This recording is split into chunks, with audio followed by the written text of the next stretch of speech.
방역 수칙이 바뀌어서 접종 완료자라는 표현은 2회 맞은 거 말합니다. 3회 말고.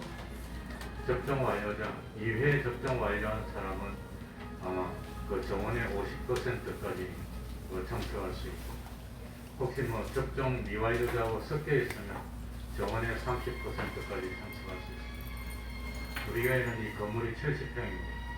실내만 해도 60평이기 때문에 30%만 참석하더라도 우리가 정원이 한 200명 된다고 보면 200명이 더 됩니다.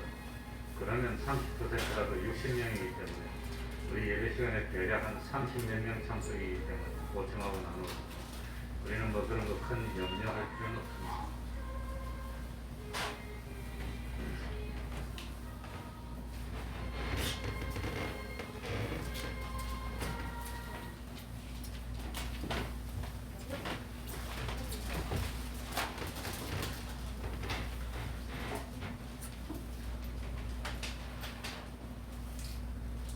예배 시간이 됐습니다.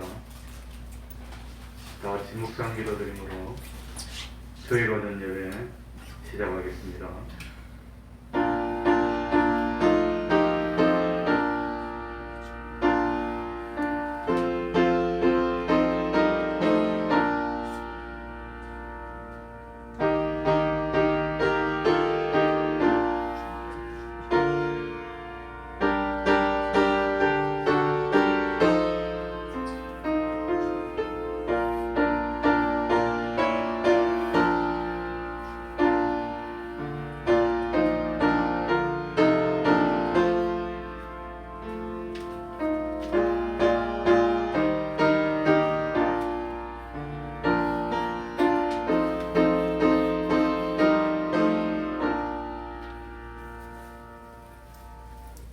하나님 아버지, 거룩한 주일을 허락하여 주시고 오늘도 우리에게 은총 내려주셔서 하나님의 전으로 발걸음을 인도하여 주시고, 그리고 정한 장소, 정한 시간에 하나님 앞으로 나와서 우리 하나님 앞에 예배드리는 기쁨 허락하여 주셨으니 참으로 감사드립니다. 하나님 아버지, 이제 주일로는 참 오늘 말고는 한 번 남았습니다. 또 전통적으로 25일 이번 토요일을 주님이 세상에 오신 그날을 기념하는 날로 지키고 있습니다. 하나님 아버지, 주님은 세상에 대접받으러 오시지 않았습니다. 세상에서 참 출세하려고 오신 것도 아닙니다. 세상의 부귀영화를 누리기 위해서 오신 것도 아닙니다. 우리 주님 세상에 오시면서 그 하늘나라의 부귀영화를 다 포기하고, 그 하늘나라의 영원한 권세도 포기하고, 하늘나라의 그 영원한 참 평안도 포기하고, 우리를 위하여 대속의 제물이 되기 위해서 십자가에 못 박혀 죽이시는 참 한 마리의 어린 양이 되기 위해서 세상에 오셨습니다. 하나님 아버지의 사실을 온전히 깨닫는 저희들이 돼서 우리를 진실로 주님이 우리를 위해서 베풀어 주신 그 사랑을 받았다면, 이제 받은 그 사랑을 우리도 나와 전혀 상관이 없는 참 잃어버린 한 생명을 되찾기 위하여 기꺼이 참 땅에 떨어져 썩어 많은 열매를 맺는 하늘의 미랄이 될 수 있는 복된 삶을 사는 저희들이 되게 하여 주옵소서. 하나님 아버지, 우리 태평동교회를 통해서 많은 의의 열매, 선한 열매, 생명의 열매를 맺을 수 있도록 은혜 베풀어 주시고, 이제 참 성탄의 절기를 맞이해서 주님이 왜 세상에 오셨으며 주님이 세상에 오셔서 어떤 일을 했는가를 온전히 깨닫도록 하여 주시고, 참 우리도 주님의 뒤를 따르기 위해서 기꺼이 자기를 던지고 자기를 버리며 참 주님의 십자가 동참하는 그것이 영원한 성공이고 영원한 영광인 사실을 참 믿는 저희들 될 수 있도록 은혜 베풀어 주옵소서. 하나님 아버지, 참 주님의 이름으로 모인 곳곳마다 하나님의 은총이 함께하여 주시기를 바라며 예수님의 이름으로 기도하옵나이다. 아멘. 찬송 올리겠습니다. 다 같이 자리에서 일어나셔서 찬송가 9장입니다.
사도신경으로 신앙 고백하겠습니다.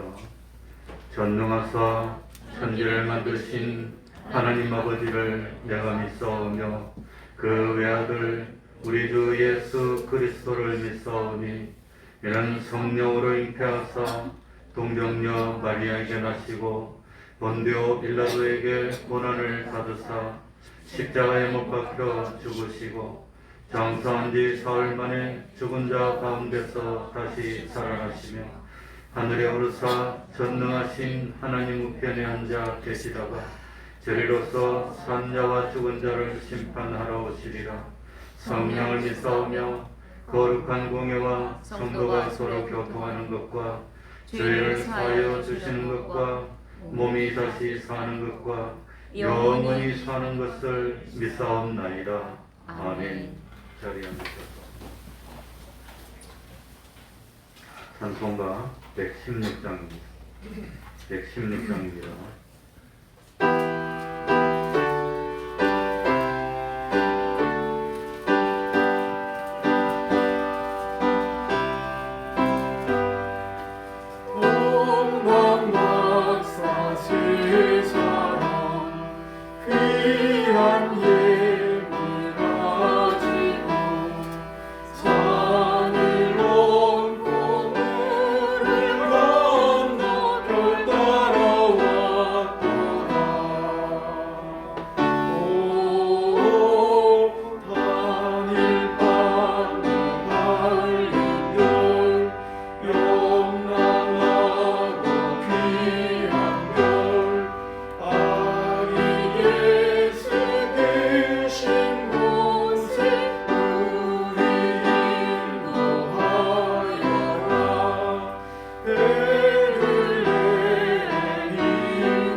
참고로 말씀드리면 동방 박사 세 사람이라고 했는데 성경에는 새 사람이란 말이 나오지 않습니다.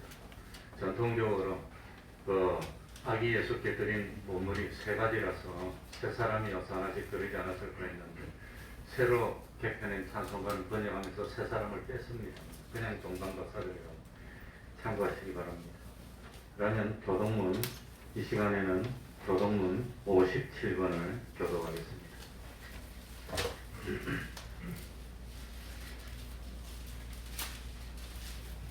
교동문 57번입니다.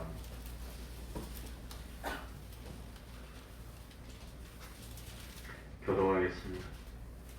교동문 57번입니다. 여호와의 영광이 나타나고 모든 육체가 그것을 함께 보리라.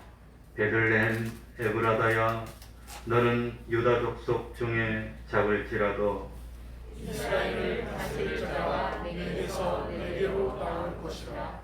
한 아기가 우리에게 낳고 한 아들을 우리에게 주신 바 되었는데 그 어깨에는 정사를 넣고 그 이름은 기묘자라 오사라 전능하신 하나님이라. 영존하시는 아버지라 평강의 왕이라 할 것임이라. 그 정사와 평강의 거함이 무궁하며 또 다윗의 위에 앉아서 그 나라를 굳게 세우고 영원토록 공평과 정의로 그것을 돌보하실 것이라. 천사가 이르되 무서워 말라. 보라, 내가 온 백성에게 미칠 큰 기쁨의 좋은 소식을 너희에게 전하노라. 오늘날 다윗의 동네에 너희를 위하여 구주가 나셨으니 곧 그리스도 주시니라. 아멘. 이제 조순상 집사님 예배를 위해서 기도해 주시겠습니다. 다 같이 기도드리겠습니다.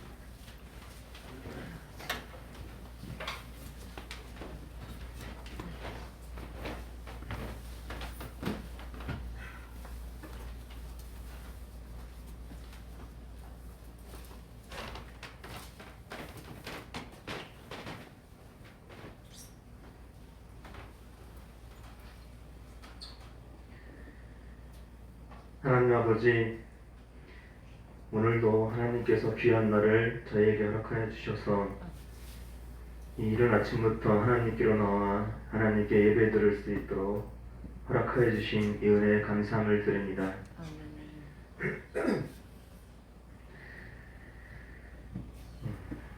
하나님, 우리가 사는 이 모든 것이 하나님께서 예비하시고 허락하신 것이고 그 뜻대로 하나님 우리가 이 세상에 보냄을 받아서 살고 있습니다. 그러므로 우리가 사는 이 모든 가정들은 다 하나님께서 우리에게 주신, 베풀어 주신 그러한 삶의 가정들이요, 이 가정들을 통하여서 우리가 하나님 원하시는 그러한 소망을 가진 자로 길러주시고 세워주시는 이 사실을 우리가 말씀을 통해서 배웠고 우리가 살면서 잊지 말게 하여 주시옵소서. 우리가 살면서 당하는 모든 현실은 하나님께서 우리의 구원을 위해서 가장 귀한 현실로 인도하여 주신다고 하였습니다. 또한 하나님, 이 세상의 모든 어떤 일보다 나 같은 죄인이 주님을 만나서 주님을 믿게 해주신 이 일이 가장 큰 일인 것을 하나님, 우리가 이 시간 고백하게 하여 주시옵소서. 주님께 받은 이 구원의 은혜를, 하나님 이 감격을, 이 사랑을 우리가 살면서 결코 놓지 말게 하여 주시옵소서. 또한 내가 받은 이 사랑을 하나님 그냥 둘 수 없어서 나의 달려갈 길과 오직 주 예수께 받은 사명, 고 하나님의 은혜의 복음을 증거하는 일에는 나의 생명까지도 조금도 귀한 것으로 여기지 않는 이 바울의 고백이 우리의 고백의 삶이 되게 하여 주시옵소서. 주님께 받은 이 영원한 천국의 소망을 하나님 이 땅에 살면서 놓지 말게 하여 주시사, 하루하루 살 때 주님께 감사의 기도를 올리게 하여 주시고 늘 주님의 사랑을 찬양케 해주시고 그 사랑에 감격하여서 이 사랑을 전하지 않고서는 살 수 없는 저희들이 될 수 있도록 하나님 인도하여 주시옵소서. 그러나 내게는 우리 주 예수 그리스도의 십자가 외에는 결코 자랑할 것이 없나니 그리스도로 말미암아 내가 세상을 대하여 십자가 못 박히고 나도 또한 세상을 대하여 그러하노라. 하나님 또한 이 고백이 우리의 고백이 되게 해 주시옵소서. 그리스도를 만남으로 이제 더 이상 나는 세상에 속하여 살고 있지만 세상을 등지고 하나님을 바라보고 하나님을 향하여 자라나갈 수 있는 참 반석의 믿음으로 우리 한 사람 한 사람을, 우리 모든 교회를, 우리 가정들을 세워 주시옵소서. 그 반석 위에 우리가 미랄이 되어서 썩어 없어지더라도 하나님을 나타내고 하나님의 영광을 증거할 수 있는 그러한 값지고 귀한 삶을 살아갈 수 있는 저희들 되게 하여 주시옵소서. 우리 목사님 붙잡아 주시옵소서. 주님 앞에 서는 그 날까지 충성에 충성을 더할 수 있도록 하나님 늘 강건함으로 인도하여 주시옵소서. 속한 모든 가정들과 구역들, 또 주님의 일에 충성을 다하는 기관들 하나님 늘 은혜로 이끌어 주시사 하나님 잘 섬기고 충성된 종이라 인정을 받을 수 있도록 인도해 주시옵소서. 우리 청년들, 학생들 하나님께로 돌아오게 하시옵소서. 서 있는 그 자리에서 하나님을 통하여 비전을 찾게 해 주시옵소서. 그 삶의 모든 것들을 하나님의 가치관을 두고 하나님으로 아버지 하나님 그 삶을 계획하고 작정할 수 있는 우리 청년들과 학생들 될 수 있도록 주님 인도하여 주시옵소서. 오늘도 이 예배를 통하여서 하나님 주시고자 하시는 그 은혜의 복을 마음껏 받아들일 수 있는 저희들이 되게 해주시고, 한 주간 세상에 나가 살 동안 이 말씀 기억하고 주님의 종된 주님의 귀한 성도로서의 본분을 잊지 않고 믿음으로 살 수 있는 주님의 도움을 받는 그런 한 주간의 삶을 살 수 있도록 축복하여 주시옵소서. 이 예배를 주님께 부탁하고 예수님의 이름으로 기도드렸습니다. 아멘.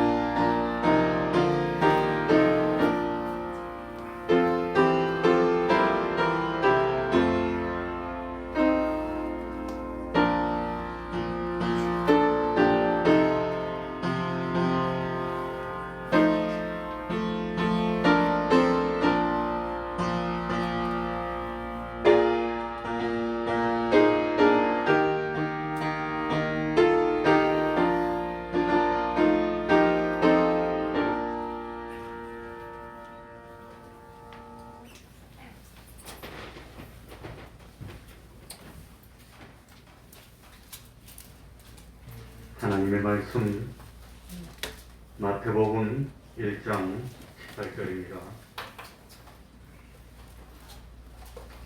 마태복음 1장 18절입니다.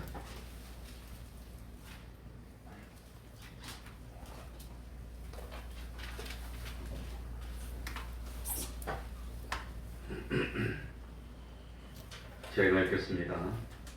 예수 그리스도의 나심은 이러하니라. 그 모친 마리아가 요셉과 정혼하고 동거하기 전에 성령으로 잉태된 것이 나타났더니 그 남편 요셉은 의로운 사람이라 저를 드러내지 아니하고 가만히 끊고자 하여 이 일을 생각할 때에 주의 사자가 현몽하여 가로되 다윗의 자손 요셉아 내 아내 마리아 데려오기를 무서워 말라. 저에게 잉태된 자는 성령으로 된 것이라. 아들을 낳으리니 이름을 예수라 하라. 이는 그가 자기 백성을 저희 죄에서 구원할 자이심이라 하니라. 이 모든 일에 된 것은 주께서 선지자로 하신 말씀을 이루려 하심이니 가라사대 보라 처녀가 잉태하여 아들을 낳을 것이요 그 이름은 임마누엘이라 하리라 하셨으니 이를 번역한즉 하나님이 우리와 함께 계시다 함이라. 요셉이 잠을 깨어 일어나서 주의 사자의 분부대로 행하여 그 아내를 데려왔으나 아들을 낳기까지 동침치 아니하더니 나음의 이름을 예수라 하니라. 아멘.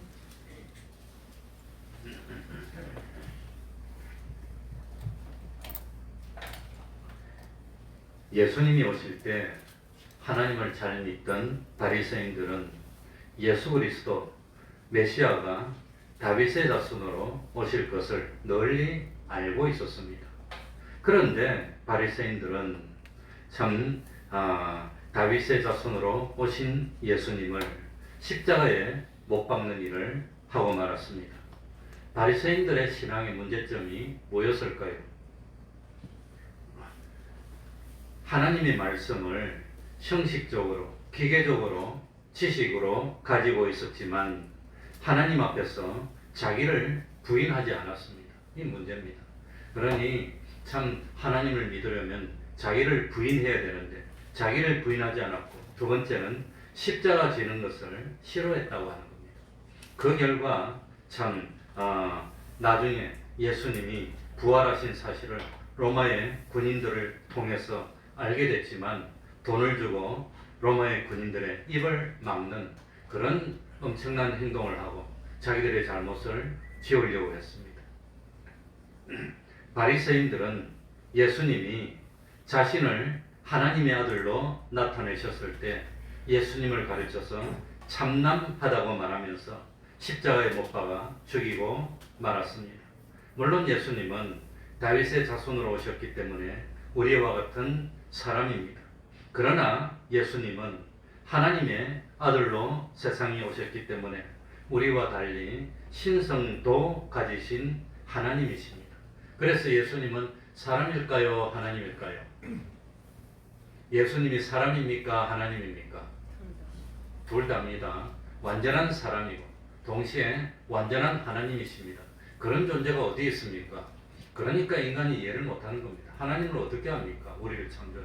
그래 어떻게 하나님이 예수님이 인간이고 동시에 하나님인지 설명할 수가 없습니다. 그러나 성경에 보니까 그렇게 되어 있기 때문에 믿는 겁니다.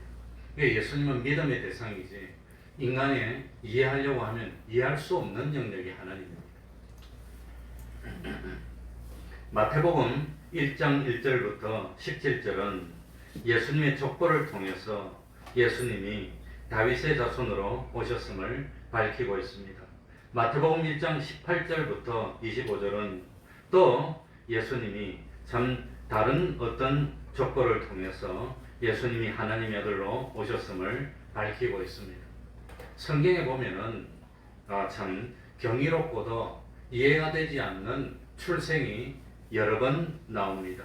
제일 먼저는 이 창세기 18장에 보면 이삭이 태어나는 겁니다. 하나님이 아브라함과 사라한테 나타나서 내년 이맘때에 사라가 아기를 낳을 거라 그러니까 사라가 웃었어요. 왜 웃었습니까? 이미 경수가 끊어졌어. 나이가 많아가지고 벌써 인간의 생물학적으로는 아이를 낳을 수 없는 상태인데 아들을 낳을 거라 그러니까 웃었다고 하는 겁니다. 그래서 이삭의 뜻이 웃었다는 겁니다. 웃었다는 겁니다. 그런데도 불구하고 참 아브라함과 사라 사이에 아들이 태어났다고 하는 겁니다. 그러니 이 이삭이 태어난 것 자체가 기적이고 경이로운 일입니다. 예수님이 태어날 수 있다는 것을 미리 참 많이 보여주는 예라고 하는 겁니다. 그리고 삼손의 출생도 마찬가지입니다. 삼손의 어머니 마노의 아내는 잉태하지 못했습니다. 잉태하지 못했는데 어느 날 하나님의 사자가 나타나서 너는 아들을 낳을 거다 예언했는데 하나님의 예언대로 잉태하지 못하던 사람이 아들을 낳는 겁니다. 사무엘도 마찬가지입니다. 사무엘 어머니 한나는 잉태하지 못했습니다. 하나님의 전에 올라서 통곡을 하고 기도를 합니다. 그렇게 하나님께 기도하고 또 기도하고 또 기도했더니 하나님이 기도를 들으시고 다친 태를 열어서 사무엘을 낳고 그리고 사무엘을 한나가 하나님께 바칩니다. 그래가지고 그 귀한 아들이지만 자기 집에서 기르지 않고 젖을 떼자마자 성전에 보내가지고 이 뭡니까? 거기서 자라게 하니까 하나님이 보고 야 정말로 믿는구나. 그래가지고 자녀를 5명을 더 줍니다. 기적입니다. 세례요한도 마찬가지입니다.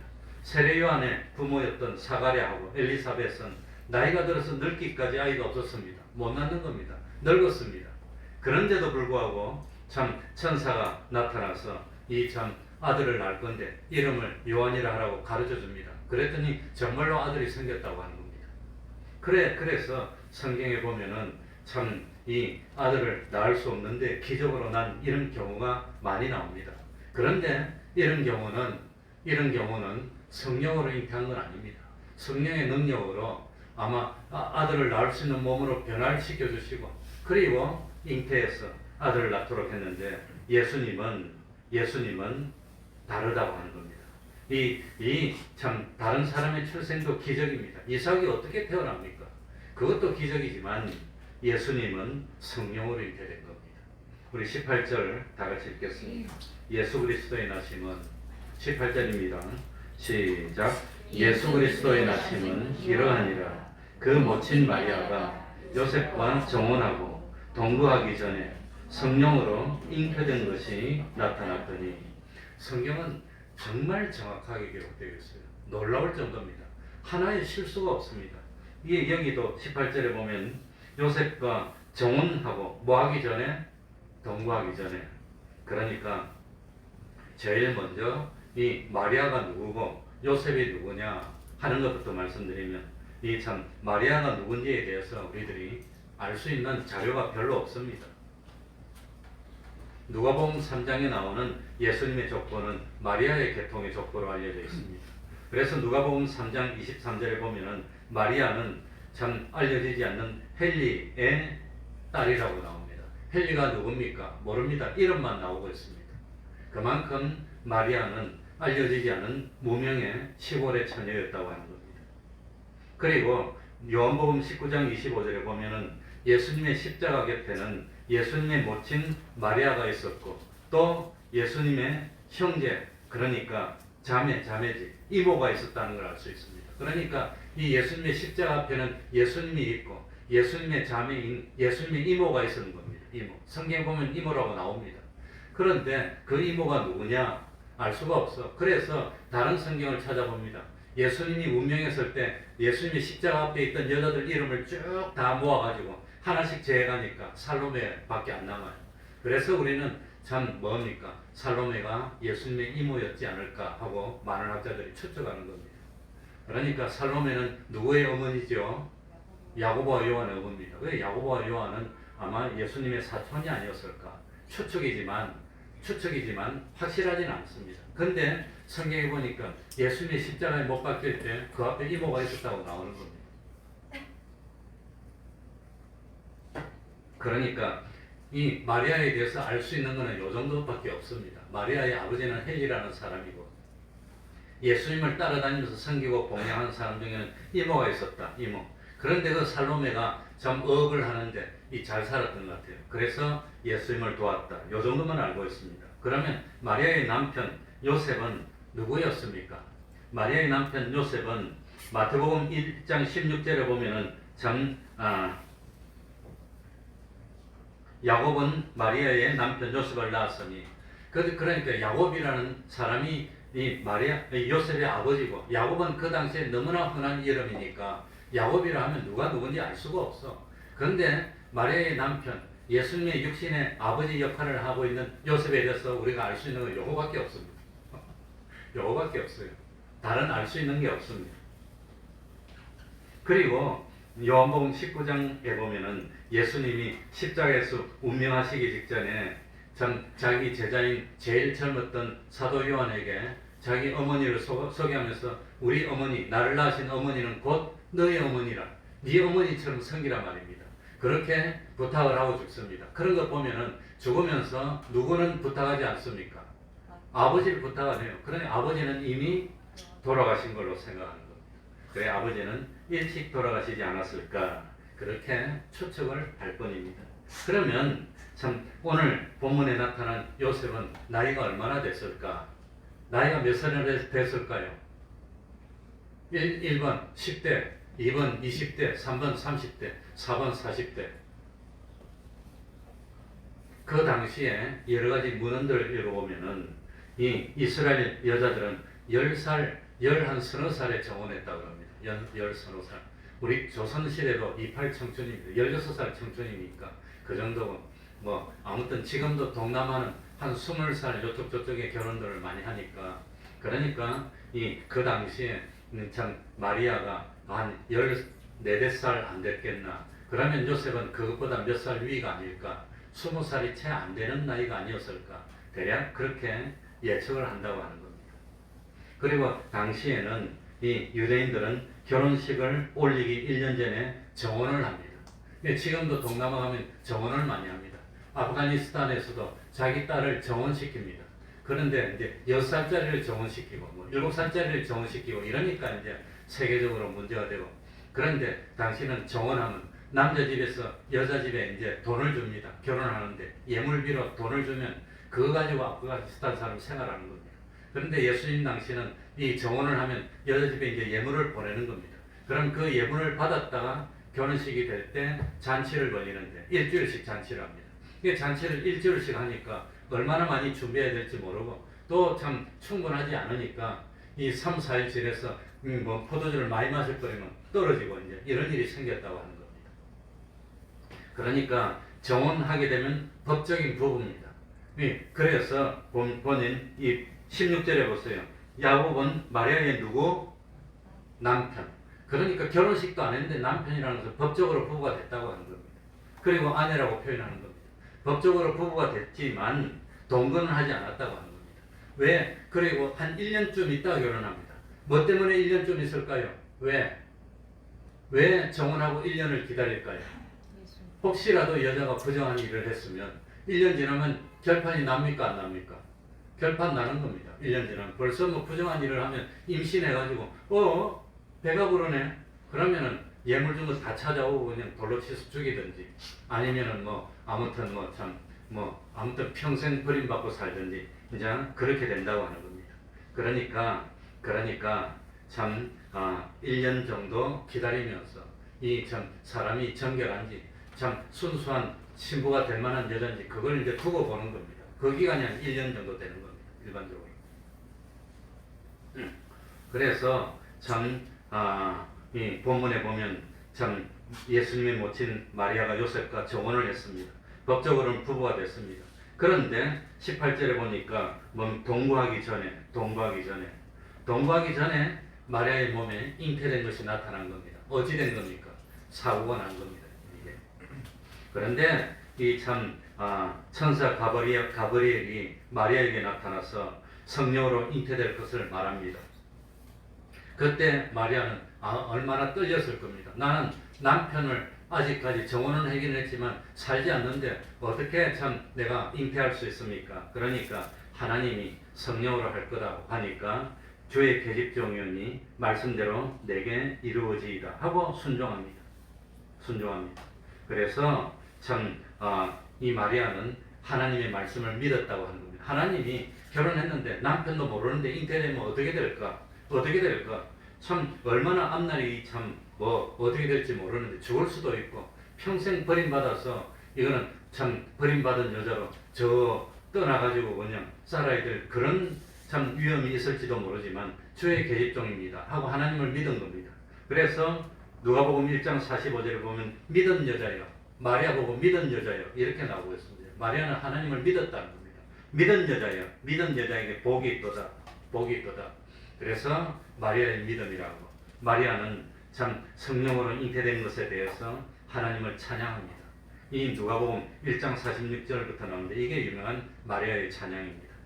어쨌든지 마리아는 요셉과 정혼한 사이였고 아직 동거하기 전이었는데 잉태했다는 것은 잘못하면 죽는 겁니다. 죽지 않더라도 버림받을 수도 있고 아주 위험한 일이었지만 순종했습니다.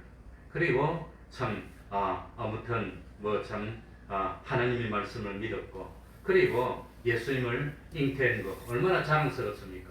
그러니까 여자가 남자를 알지 못한 상태에서 잉태해서 배가 불러온 건 기적 중의 기적이고 야 내가 구세주를 잉태했구나 하나님의 아들을 잉태했구나.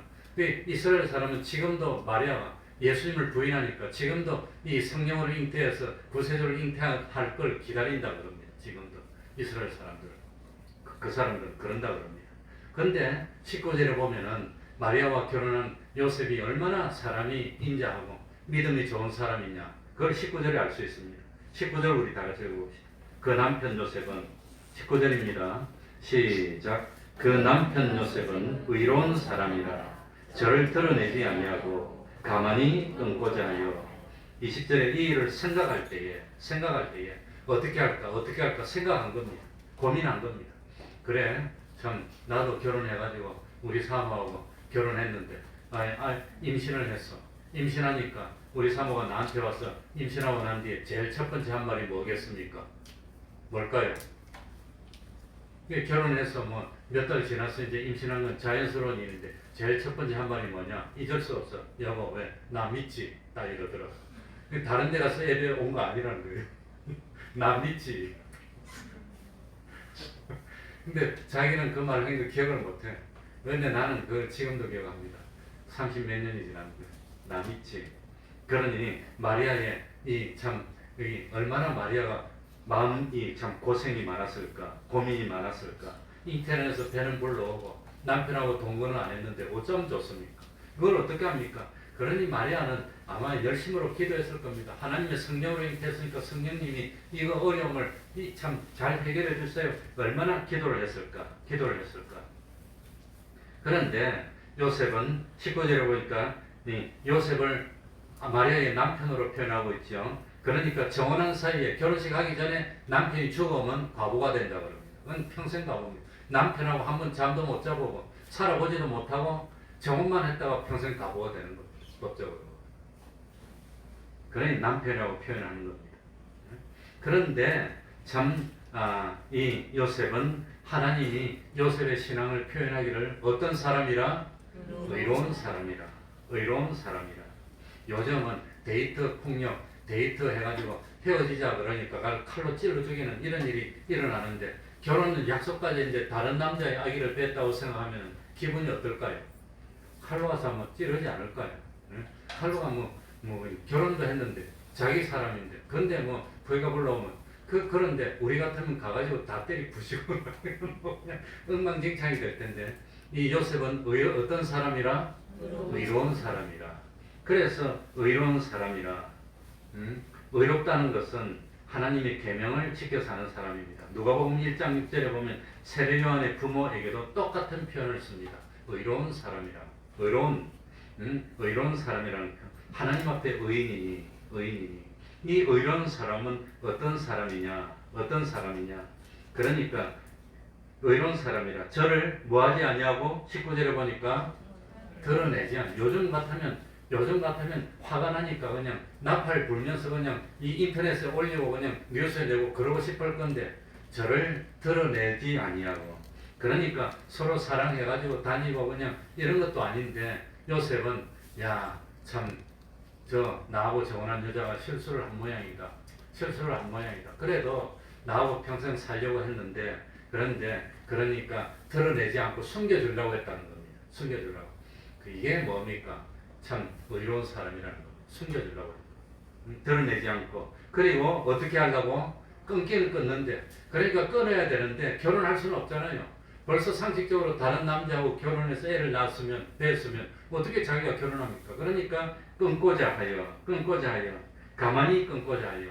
그러니까 요셉은 참 두 가지 방법 중에 한 가지를 척해야 됩니다. 하나는 온 친척들 다 불러가지고 정혼했는데 정혼은 배가 불렀다. 다 알리고 끊는 겁니다.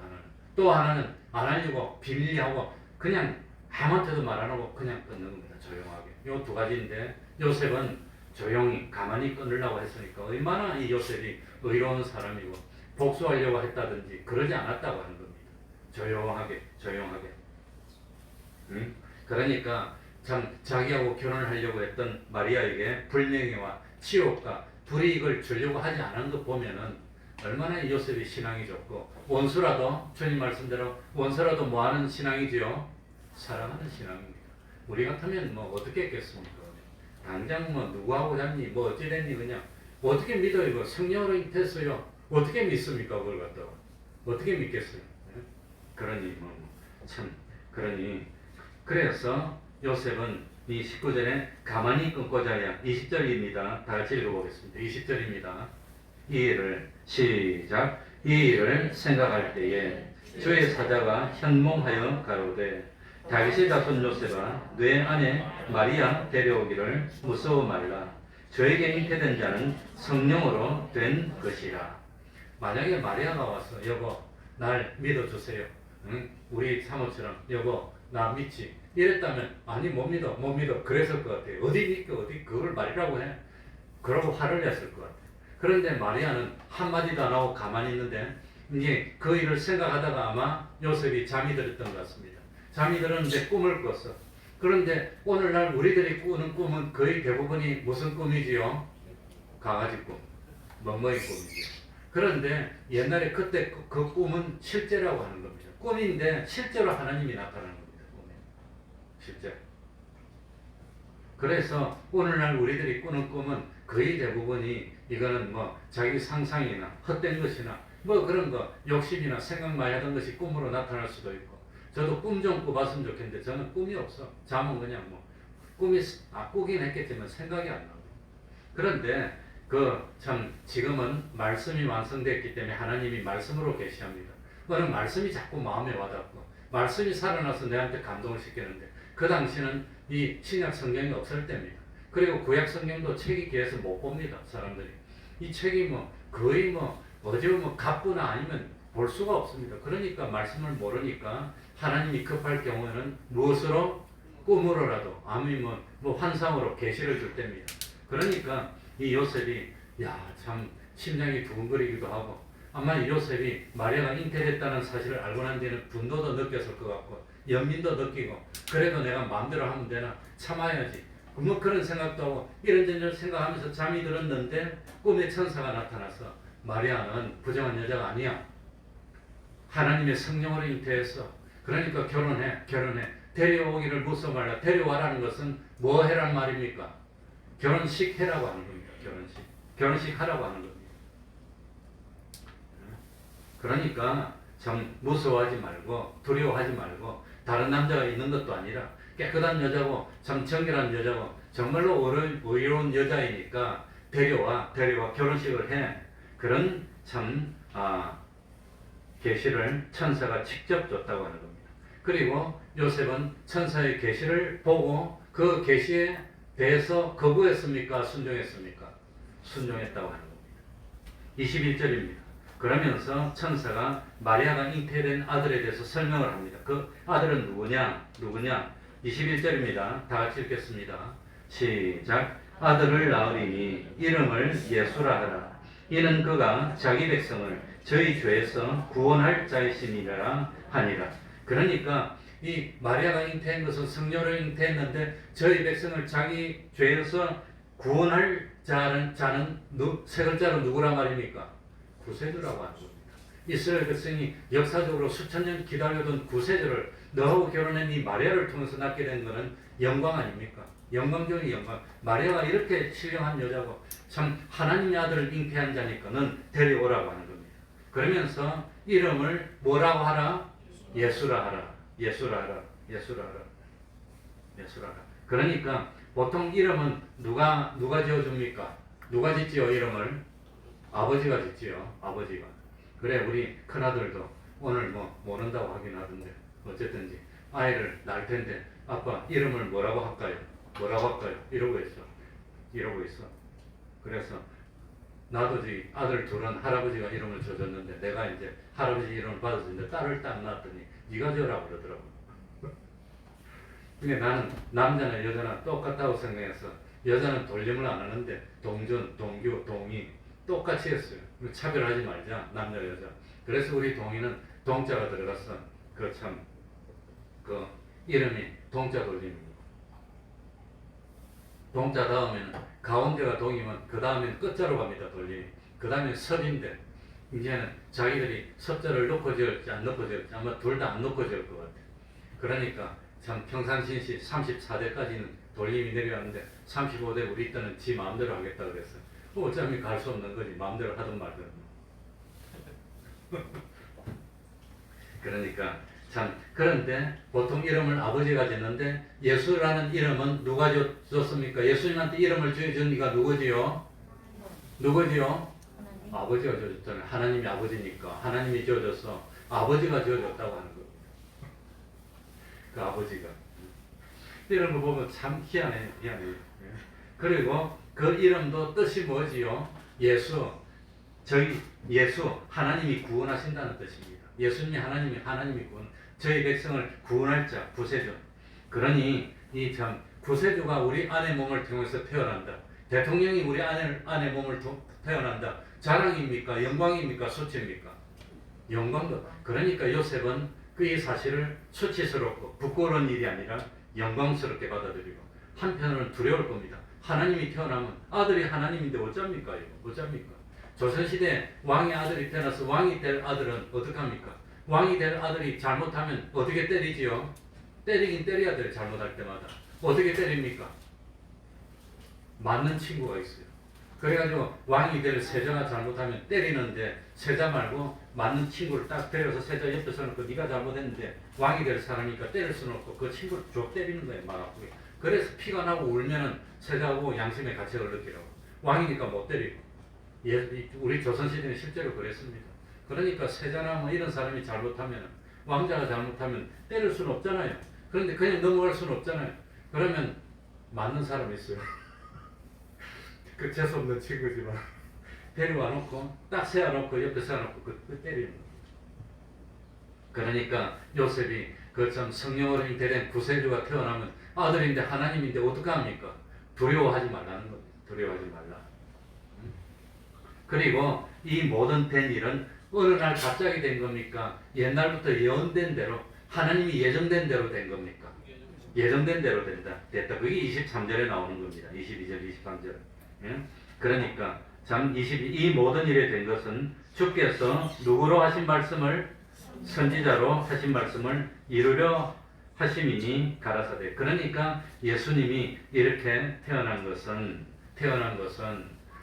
선지자 때부터 예전된 겁니다. 우리 23절 읽겠습니다. 보라 다 같이 읽습니다. 시작. 보라 처녀가 잉태하여 아들을 낳을 것이요 그 이름은 임마누엘이라 하리라 하셨으니 이를 번역한즉 하나님이 우리와 함께 계시다 함이라. 임마누엘이라 하리라. 그러니까 오늘 읽지는 않지만 16절 한번 보시기 바랍니다. 16절. 다른 예수님의 태어날 대수를 쭉 말할 때 다른 사람은 전부 다 누가 누구를 납부할 때 아버지가 낳았다고 나옵니까? 어머니가 낳았다고 나옵니까? 아버지 이름이 나오지요. 아버지 이름. 응? 그래서 15절에도 엘리옷은 엘리야서를 낳고 엘리야서는 mat단을 낳고 mat단은 야곱을 낳고 야곱은 마리아의 남편 요셉을 낳았으니 그 다음에 문제입니다. 마리아에게서 누가 나시니라? 그러니까 다른 사람은 아버지 이름을 말하고 아버지가 누구를 낳고 아버지가 이름을 낳고 아버지가 낳았으니까 실제로 어머니가 낳은 겁니까? 어머니가 낳지만 족보에 보면 아버지가 낳았다고 나와요. 전부 다 나와요. 아버지. 그래가지고 대를 이었는데 딱 예수님은 마리아가 낳았다고 나옵니다. 그러니까 오늘 읽은 23절에 누가 낳았단 말입니까? 누가? 처녀가. 이게 어디에 예언되어 있습니까? 창세기 3장 15절에 보니까 여인의 후손. 예수님은 누구의 후손으로 오지요? 여인의 후손. 그러니까 마리아가 예수님을 낳았다고 나오는 겁니다. 요셉이 낳았다고 안 나와요. 요셉하고 마리아는 예수님은 사실은 혈통적으로 상관이 없습니다. 마리아의 몸을 빌려서 성령으로 잉태돼서 낳는데 그런데 족보에 보니까 마리아에게서 그리스도 예수가 낳았다고 딱 나오는 겁니다. 얼마나 정확한지 깜짝 놀랄 정도입니다. 그러니까 성경이 예언된 대로 처녀가 아들을 낳을 것이라 이사야 57장에 나오는 대로 이사야 7장에 나오는 대로 7장 14절이네. 나오는 대로 참 예수님이 태어날 때는 요셉이 낳고 요셉이 예수를 낳고는 안 나옵니다. 요셉의 아내 마리아가 예수를 낳았다고 하는 거예요. 왜냐하면 예수님은 여인의 후손으로 오기 때문에. 그래서 표현을 그렇게 하는 거 보면은 성경이 이 참 그런 예언된 이 이사야서는 700년 전에 기록됐고 마태복음은 기원 후 100년경에 기록됐는데 이렇게 정확하게 되어 있다는 거 보면은 놀랄 것입니다. 그리고 이 참 처녀가 잉태하여 아들을 낳을 것이 그 이름은 임마누엘이라 하리라. 이 말씀이 이사야 7장에서 참 인용한 건데 이 말씀의 뜻을 설명을 하고 지나갈까요? 그냥 갈까요? 그러니까 이 말씀을 예언할 때는 히스기야의 아버지인 아하스가 왕이 됩니다. 히스기야의 아버지인 아하스는 아주 악한 왕이고 하나님의 말씀을 잘 안 들었어요. 그런데 이때 북쪽 이스라엘하고 저 아람 나라가 연합해서 이스라엘 이 유다를 멸망시키려고 막 오는 겁니다. 멸망시키려고. 만약에 유다가 멸망해서 왕들이 죽으면 무슨 일이 생기지요? 왕들이 죽으면 무슨 일이 생깁니까? 예수님이 누구의 후손으로 와야 되지요? 다윗의 후손으로 와야 되는, 다윗의 대가 끊기는 겁니다. 그럼 예수님 못 오는 거예요. 그러니까 이 외적이 쳐들어와서 유다를 멸망시키고, 이 뭡니까? 다윗의 후손이 대가 끊기면 다윗의 후손으로 예수님이 못 오잖아요. 그러니까 이 다윗의 후손으로 온다고 예언되어 있는데 못 오면 어떡합니까? 참 못 온다고 차라리 처녀가 아들을 낳게 만들어 주더라도 다윗의 후손이 안 끊길 거라고 하는 겁니다. 유다가 멸망하더라도 다윗의 대가 안 끊길 거라는 그걸 아마 가르치는 건데 참 여러 가지로 설명하는 시간인 거고. 그러니까 아무튼 이 참 히스기야가 이스라엘 나라가 멸망할 것 같습니까? 우리가 구원받을 것 같습니까? 이렇게 처녀가 아들을 낳을 건데 그래도 너가 못 믿겠느냐? 못 믿겠냐? 다윗의 자손으로 예수님이 와야 되는데 이 다윗의 대가 끊겨서 되겠느냐고 하는 그런 의미가 숨어 있습니다. 숨어 있습니다. 그리고 참 23절에 보면은 뭐 예수님은 그리 됐고, 자 24절 읽고 24절 25절입니다. 이 요셉이 이 천사의 말씀을 순종을 얼마나 잘했는지가 24절에 나옵니다. 요셉이 다 같이 읽겠습니다. 요셉이 시작. 요셉이 잠을 깨어 일어나서 주의 사자의 분부대로 행하여 그 아내를 데려왔으나 아들을 낳기까지 동침치 아니하더니 나음의 이름을 예수라 하니라. 이 요셉이 잠에서 꿈속에서 천사의 계시를 받아가지고 일어나 주의 사자의 분부대로 행하여 그 아내를 첫 번째 모하였으나 데려왔으나, 아내를 데려왔다는 것이 무슨 뜻이죠? 결혼식을 했다는 겁니다. 여기는 아내를 데려왔다고 표현을 했지만 아내를 데려오려면 신랑이 어디로 가야 됩니까? 신부집에 가야 돼. 신랑이 신부집에 가서 아내를 데려오는 예식을 뭐라 그러지요? 그게 결혼식입니다. 결혼식. 그러니까 지금도 동남아나 우리 옛날에도 조선시대 결혼식 보면 신랑이 자기 집에서 가마 타고 누구 집에 가지요? 신부 집에 가서 신부 데려오잖아요. 그 데리러 가면서 예식을 하고 음식을 먹고 잔치를 하고 오는 게 그게 결혼식입니다. 그게 일절했다는 겁니다. 그러니까 아내 데려오라는 천사의 말에 순종했습니다. 두 번째로는 이 자기 아내를 데려와서 이제 결혼식하고 같이 살고 있는데 아직 예수님이 안 태어났어. 예수님이 태어날 때까지 어떻게 했단 말이죠? 23절에 25절에 뭐하지 아니하였으니 동침치 아니하였으니. 얼마나 남자가 참 인내심이 참 많이 필요한지 이 요셉이 의로운 사람입니다. 어쨌든지 남자가 말하기는 힘들지만 이 총각으로 참 10수년 20년 살다가 아내가 생겼어요. 그러니 천사같이 이쁜 아내가 자기한테 와서 같이 있는데 낳을 때까지 동침하지 않았다는 것은 그런 뭡니까? 예수님이 동정녀에서 탄생해야 된다는 것을 그 말씀을 그대로 순종해서 지켰겁니다. 아마도 이 참 별거하면서 결혼하고 온 뒤에 각방을 쓰면서 아들을 낳을 때까지 있은 것이 아닌가. 그런 거 보면은 이 요셉이 얼마나 말씀을 지키고 천사의 말씀에 순종한 어려운 사람인가 하는 걸 몇 달이 지났는지 모르지만 결혼했는데도 동침치 아니했다는 걸 보면은 말씀을 철저히 지켰습니다. 그리고 이 아들을 낳습니다. 드디어 이름을 짓는데 천사가 가르쳐준 대로 이름을 뭐라고 지었지요? 예수라고 지었다는 겁니다. 그러니까 이 남편 요셉은 철저하게 이 하나님의 말씀에 순종했고 마리아도 철저하게 순종했고, 예를 들어서 두 사람 다 하나님 앞에 의인이었다고 하는 겁니다. 그러니까 예수님이 세상에 태어날 때 육신의 아버지를 선지자나 제사장이나 랍비나 그런 사람을 택하지 않았고 정말로 신앙이 좋았던 이름 없는, 그래서 아마도 우리도 하늘나라 가보면 지금 유명한 목사님도 많고 이름 높은 그런 장로님도 많고 집사님도 있겠지만 진짜로 신앙이 좋았던 사람은 요셉같이 이름 없는 사람이 아닐까, 마리아같이 이름 없는 사람이 진짜로 하늘나라 가면 최고의 신앙이 아니었을까, 저는 그렇게 생각합니다. 그리고 예수님이 태어났을 때도 제일 먼저 예수님을 봤던 사람들이 누구지요? 밤중에 잠을 자지 않았던 목동들입니다. 그런 참 천했지만 신앙을 지켰던 사람이 최고의 참 구원을 이루지 않을까, 그렇게 생각하고 있습니다. 말씀을 생각하면서 통성으로 기도하겠습니다. 우리도 마리아처럼 요셉처럼 하나님의 말씀에 철저하게 순종하는 참 하나님이 보실 때 의로운 삶을 사는 우리가 되게 해달라고 기도합시다.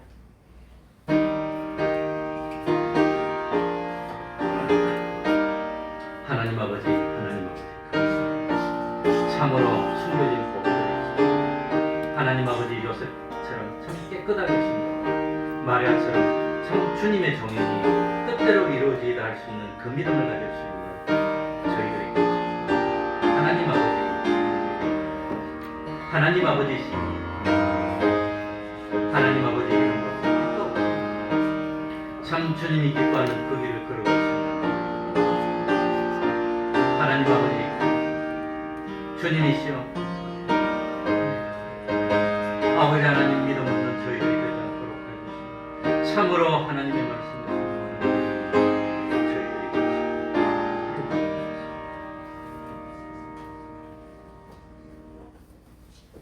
찬송 올리겠습니다.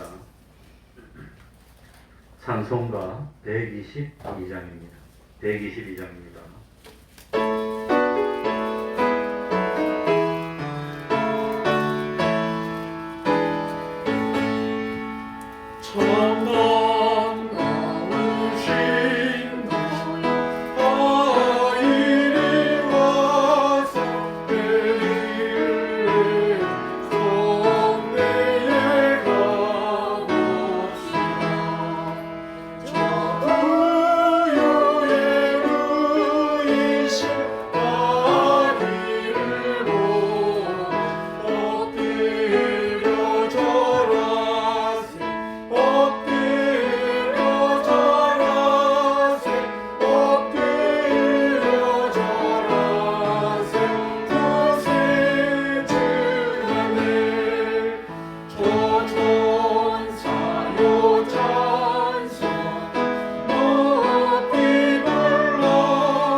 찬송하면서 하나님께 헌금 드리겠습니다.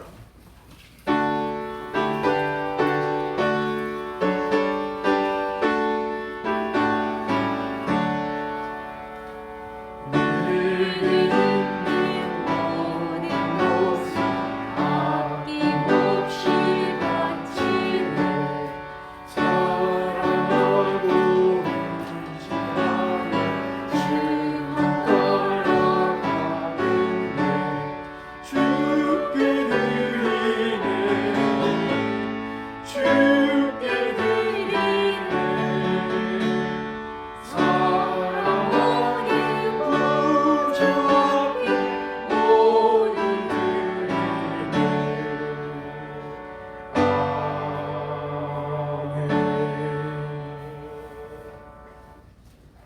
무익한 종을 위로해 주시니 감사합니다. 주님 닮아가는 길로 인도하시니 감사합니다. 인도하시는 주님, 주님의 은혜를 감사를 드립니다. 기도하겠습니다. 하나님 아버지, 주님 닮게 하여 주시니 감사합니다. 무익한 종을 위로해 주시니 감사합니다. 인도해 주시니 감사드립니다. 하나님 아버지, 이제 참 성탄이 가까웠습니다. 또 연말이 얼마 남지 않았습니다. 준비할 일이 많고 또 해야 할 일이 많이 있습니다. 지혜를 주셔서 한 해를 슬기롭게 잘 보내고 또 하나님의 축복 가운데 풀 걸 다 풀고 또 한 새해를 맞이하는 저희들이 될 수 있도록 하여 주옵소서. 흥청망청하지 않도록 하여 주시고 고요히 말씀을 묵상하면서 하나님과 동행하며 참 믿음이 장성한 믿음이 되어 한 해를 맞이하고 영광의 구원을 이루어 나가는 저희들이 다 될 수 있도록 하여 주옵소서. 코로나 때문에 또 이 여러 가지 규제들이 있습니다. 하나님 코로나로부터도 지켜주시고 또 백신 접종도 잘 하게 하여 주시고 강건케 하여 주시고 참 어떤 현실에서도 믿음 양보하지 않고 하나님께 영광 돌리며 기적의 삶을 살고 축복의 삶을 사는 저희들 될 수 있도록 은혜 베풀어 주시옵소서. 예수님 이름으로 기도하옵나이다. 아멘.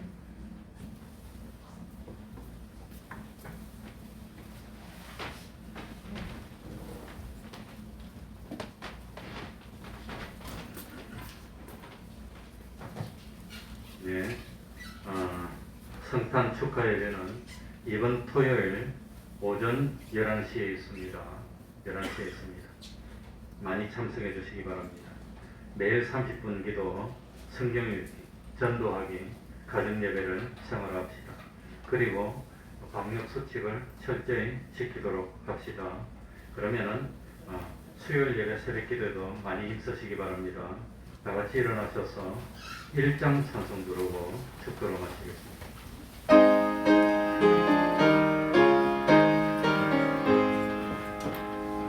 만복의 근한 하나님 온 백성 찬송 드리고 조천사역 찬송하세 찬송 성령 성자 성령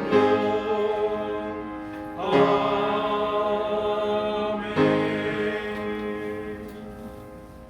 우리 주 예수 그리스도의 은혜와 하나님 아버지의 사랑하심과 성령님의 교통하심이 항상 함께하기를 축원하옵나이다.